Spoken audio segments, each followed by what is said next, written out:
Bonjour, je vous propose ici quelques exercices sur l'étude quantitative de la variation génétique d'un caractère au sein d'une population. Au cours de la correction, je reviendrai sur quelques rappels de cours pour savoir comment distinguer une série continue et une série discontinue et comment représenter les polygones de fréquence. Vous pouvez télécharger la série d'exercices proposés à partir du lien que je vais vous laisser dans la description de la vidéo en bas de votre écran. Voici le premier exercice numéro 1. Je vais vous proposer aussi l'exercice numéro 2 et l'exercice numéro 3 dans les vidéos à venir. Je vais lire l'énoncé de l'exercice. Le tableau suivant représente les valeurs obtenues au micron de la mesure de la longueur des spermatozoïdes chez le mâle d'un animal. Donc ici, c'est un exemple théorique.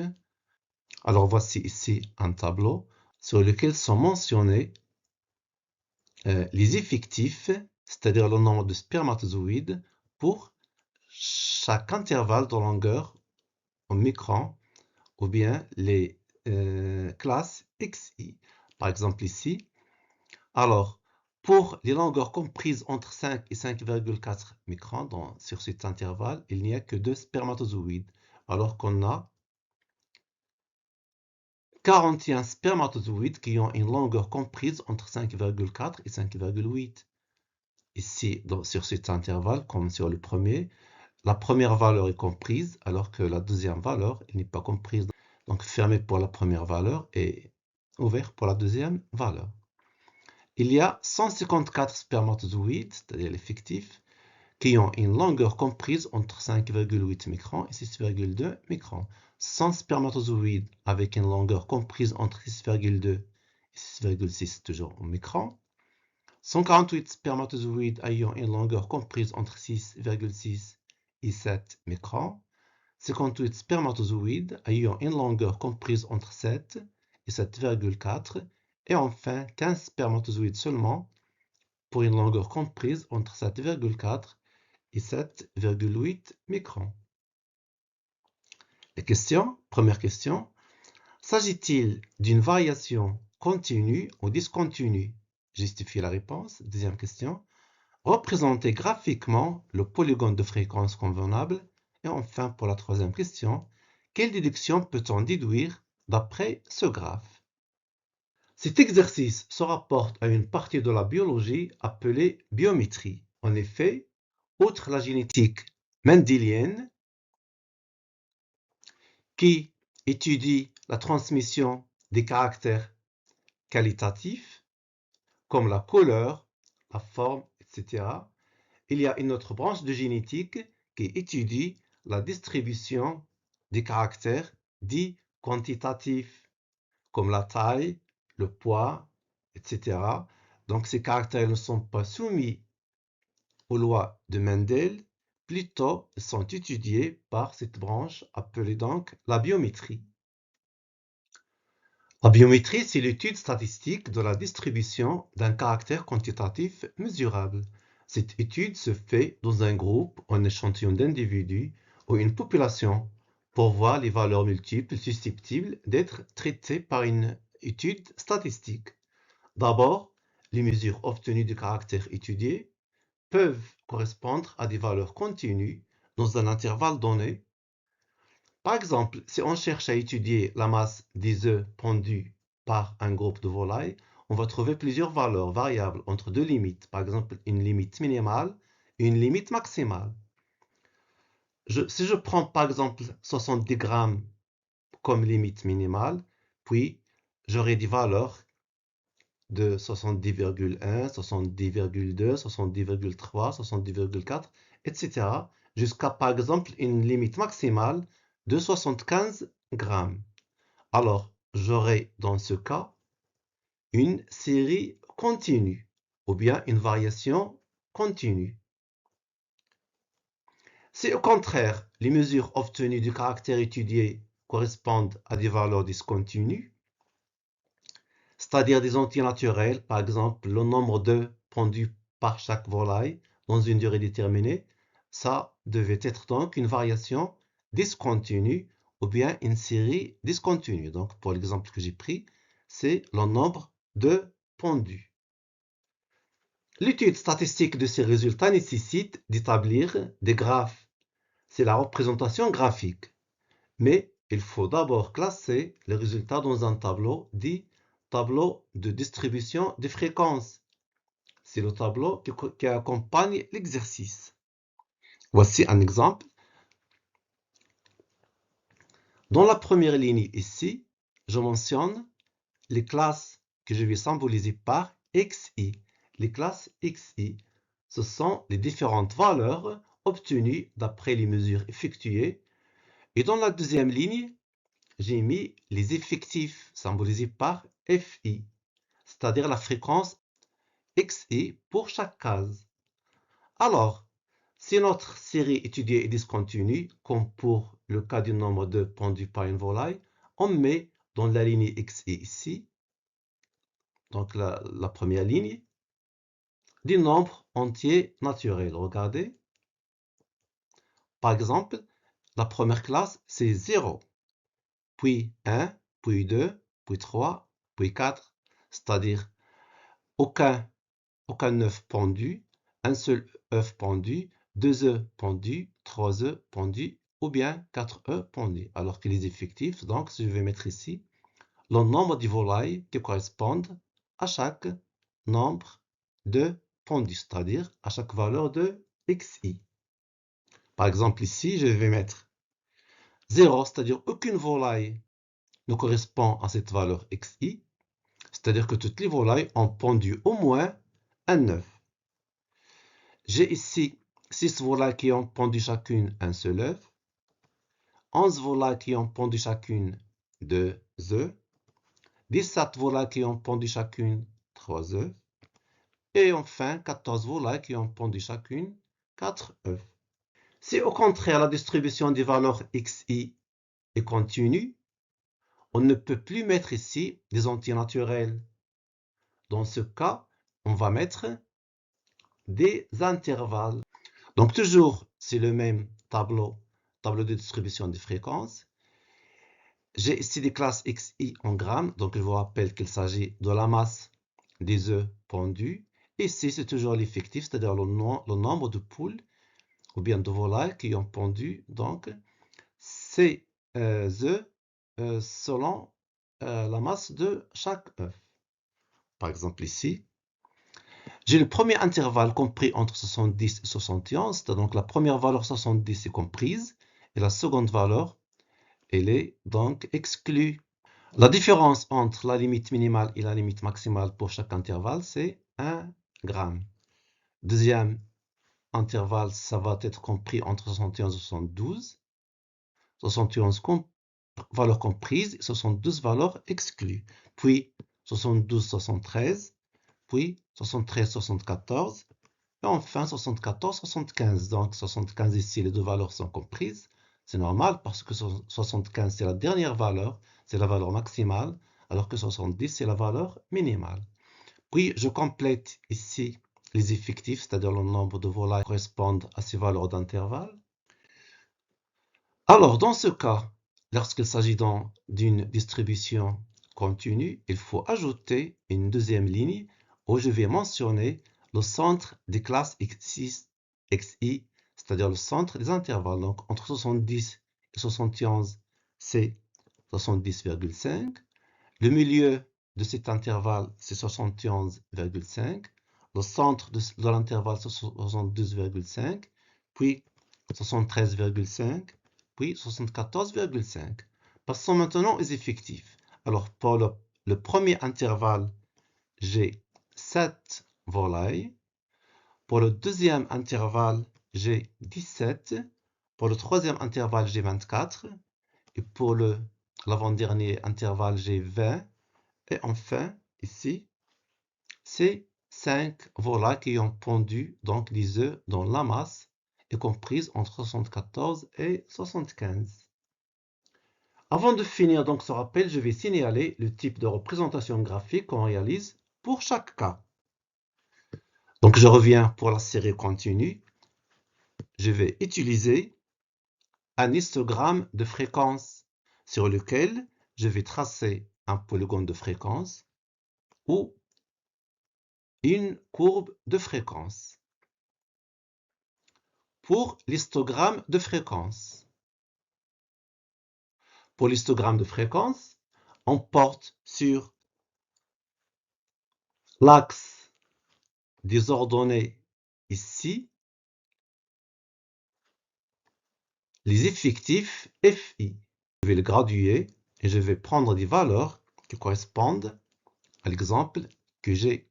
Ici, par exemple, je vais graduer entre 5 et 35, puisque je vais utiliser des valeurs comprises entre 5 et 24. Donc, je vais utiliser donc cette partie de l'axe des effectifs. Et je vais porter sur l'axe des abscisses, regardez, le deuxième paramètre qui est classe XI. Je vais le graduer aussi, puis je vais utiliser des valeurs que j'ai ici dans les intervalles, ici dans la première ligne. La ligne ou bien la limite inférieure de tous les intervalles, c'est 70. Ici, 75, donc je vais graduer jusqu'à 76. Je passe maintenant à la représentation graphique. Donc, je vais représenter chaque intervalle des classes XI par sa valeur, les effectifs, par un rectangle pour obtenir un histogramme. Regardez. Donc, pour le premier intervalle, compris entre 70 et 71 ici, j'ai une valeur de 7. C'est à peu près ici. Donc, je vais représenter ce rectangle-là. C'est la valeur de 7. Puis, je passe au deuxième intervalle, 71,7. Donc, c'est deuxième intervalle entre 71 et 72 ici. Il a un effectif de 17. Donc, c'est presque ici. Voilà. 17. Troisième intervalle, c'est 24. Troisième intervalle ici, c'est 24. C'est ici. Puis, le quatrième intervalle, c'est 20. Quatrième intervalle, c'est 20. Donc, j'aurai ici la valeur correspondante. Et enfin, dernier intervalle, c'est 5. La valeur de 5. Voilà. Donc, j'ai obtenu ici cet histogramme. L'histogramme des fréquences. C'est l'histogramme des fréquences.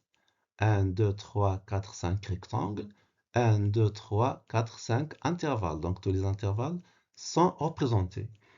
Puis, on relie les milieux des côtés supérieurs de chaque rectangle. Voici le côté supérieur. Je vais mettre ici un point. Côté supérieur du deuxième rectangle, un autre point dans les milieux du côté supérieur que je vais relier par donc les segments de droite. Voilà. Troisième segment ici, quatrième segment ici. Et j'ai obtenu donc cette courbe. C'est le polygone des fréquences. Polygone des fréquences. Je passe maintenant au cas de la variation discontinue. Le type de représentation que je vais utiliser ici, ce n'est plus un histogramme de fréquence, mais je vais utiliser ici un diagramme en bâton. Regardez. Puis, je vais tracer aussi le polygone de fréquence ou bien tracer aussi la courbe des fréquences. Regardez. Voici l'histogramme que j'ai obtenu pour la variation continue. Voici comment je vais réaliser le diagramme en bâton. Toujours sur l'axe des ordonnées que je vais graduer, je vais mentionner les effectifs FI. Puis, sur l'axe des abscisses, les classes XI, que je vais graduer comme ça. Les classes XI. Puis, je vais représenter chaque classe XI par sa valeur correspondante des effectifs FI sous forme d'un bâton. Alors, je vais commencer tout d'abord par la première valeur, c'est-à-dire 0. Ici, 0 correspond à 0. Donc, il n'y a aucune volaille qui correspond donc à la valeur 0. Un seul œuf. On a 6 volaille. Donc, je vais tracer ici un bâton dont la valeur est 6. Regardez. 2 œufs. J'ai la valeur de 11. Je vais tracer un bâton dont la valeur c'est 11. 3 œufs, j'ai la valeur 17. Voilà, c'est la valeur 17. 4 œufs, j'ai la valeur 14. 5 œufs ici. 2. Après, donc j'ai obtenu ici le diagramme en bâton. Voilà, diagramme en bâton. Donc la même chose ici, pour réaliser le polygone de fréquence, il suffit de relier les sommets de ces bâtons par des segments de droite. Voilà le premier segment, le deuxième segment, le troisième, le quatrième, et j'ai obtenu ici le polygone des fréquences. Polygone des fréquences. Ici, polygone de fréquence à partir du diagramme en bâton, c'est pour une série discontinue. Et là, j'ai obtenu le polygone de fréquence à partir de l'histogramme de fréquence. C'est pour une variation continue. Pour les courbes de fréquence, c'est un peu difficile à réaliser. Il faut les faire à la main. Donc, on se contentera dans l'analyse au cours de ces exercices de ces polygones de fréquence. Dernière étape, on décrit le polygone de fréquence. Si ce polygone de fréquence est unimodal, c'est-à-dire il n'y a qu'un seul mode, c'est-à-dire un seul pic, c'est la valeur de xi qui a la plus grande fréquence fi, on dit alors courbe au polygone unimodal. Et si j'ai réalisé une courbe de fréquence, je vais dire une courbe de fréquence unimodale. Si au contraire, j'ai deux modes ou bien deux pics sur le polygone de fréquence, je vais parler d'un polygone de fréquence bimodal ou bien plurimodal s'il y a plus de deux pics.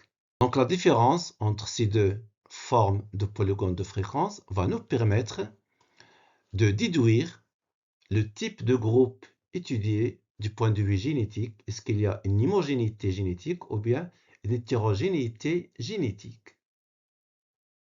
Si le polygone de fréquence est unimodal, on va conclure que la population étudiée est homogène.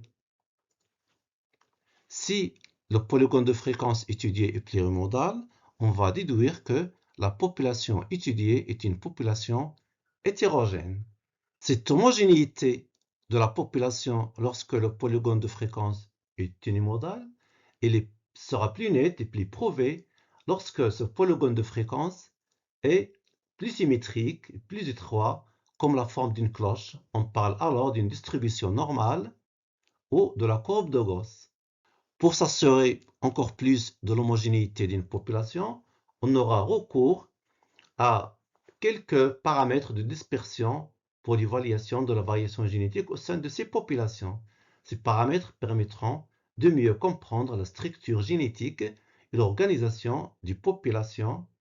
On va voir ces paramètres donc statistiques plus tard. Maintenant, je vais retourner à l'énoncé de l'exercice proposé au début de cette vidéo. Voici les données de l'exercice. Le tableau suivant représente les valeurs obtenues en microns de la mesure de la longueur des spermatozoïdes chez le mâle d'un animal. La première ligne correspond aux classes XI, c'est-à-dire la longueur en microns de ces spermatozoïdes. Donc il y a ici premier intervalle, deuxième, troisième, quatrième, cinquième, sixième, et puis le septième intervalle. Dans la deuxième ligne ici, c'est les effectifs FI, c'est-à-dire le nombre de spermatozoïdes correspondant à chacune de ces classes. Alors, le caractère étudié ici, c'est-à-dire la variable, c'est la longueur des spermatozoïdes. On nous demande ici, dans la question, si cette distribution est continue ou bien discontinue. On voit que les valeurs ici sont comprises entre deux limites. Une limite minimale, c'est 5 microns, et une limite maximale, c'est 7,8 microns. Et la longueur des spermatozoïdes peut prendre n'importe quelle longueur comprise entre ces deux limites. On voit donc que c'est une variation continue. C'est une distribution continue. Voilà donc distribution continue. Alors, puisqu'il s'agit d'une distribution continue, quel type de représentation graphique peut-on utiliser dans ce cas? Alors, dans ce cas, pour les distributions continues, on utilise toujours l'histogramme des fréquences. L'histogramme des fréquences, à partir duquel on va réaliser le polygone des fréquences. Histogramme de fréquences. Je commence tout d'abord par l'axe des fréquences ou l'axe des effectifs, c'est-à-dire l'axe des ordonnées, les effectifs FI. Je vois sur le tableau que les effectifs varient entre 2 et 154, donc je vais graduer de 0 jusqu'à une valeur de 160. Par exemple, je vais prendre des graduations de 20, donc de 0 jusqu'à 20, de 20 jusqu'à 40, de 40 à 60, 60 à 80, etc. Puis, je porte sur l'axe des abscisses, ici, les classes XI, c'est-à-dire la longueur en microns des spermatozoïdes.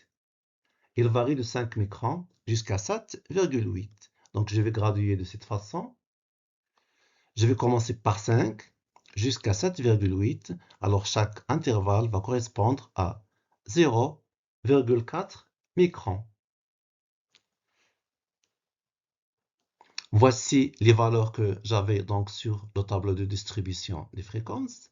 Alors, pour le premier intervalle compris entre 5 et 5,4 microns, j'ai 2 spermatozoïdes. Donc, je vais faire ici un rectangle correspondant à cette valeur de 2. Cette valeur de 2 est très petite, donc elle doit être ici, dans ces environs. Voilà le premier rectangle.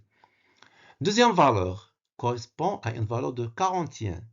41, c'est presque ici, donc c'est une valeur importante. La voilà, 41. Que je passe au troisième intervalle, 154, c'est une valeur aussi plus importante jusqu'ici.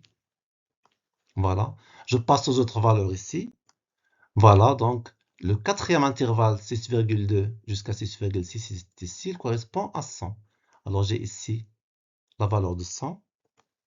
Voilà. Puis je passe à l'intervalle ici entre 6,6 et 7. Le voilà. Il correspond à 148. C'est dans ces environs. Voilà.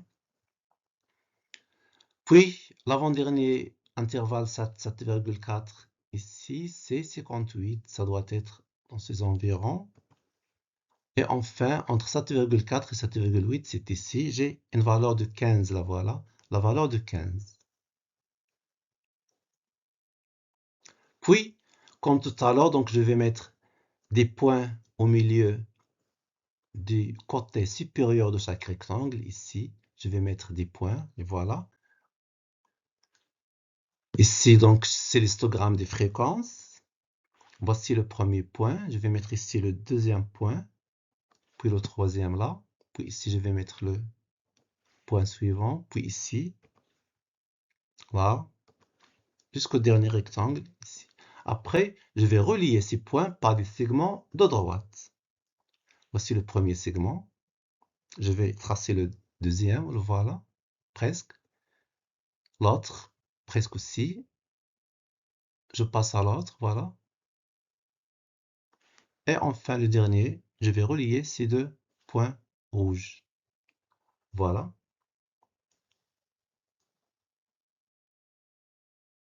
Ici, donc, j'ai obtenu le polygone des fréquences. Voilà, donc après avoir obtenu le polygone de fréquence, on le décrit, puis on va déduire le degré d'homogénéité de cet échantillon de spermatozoïdes quant à leur taille.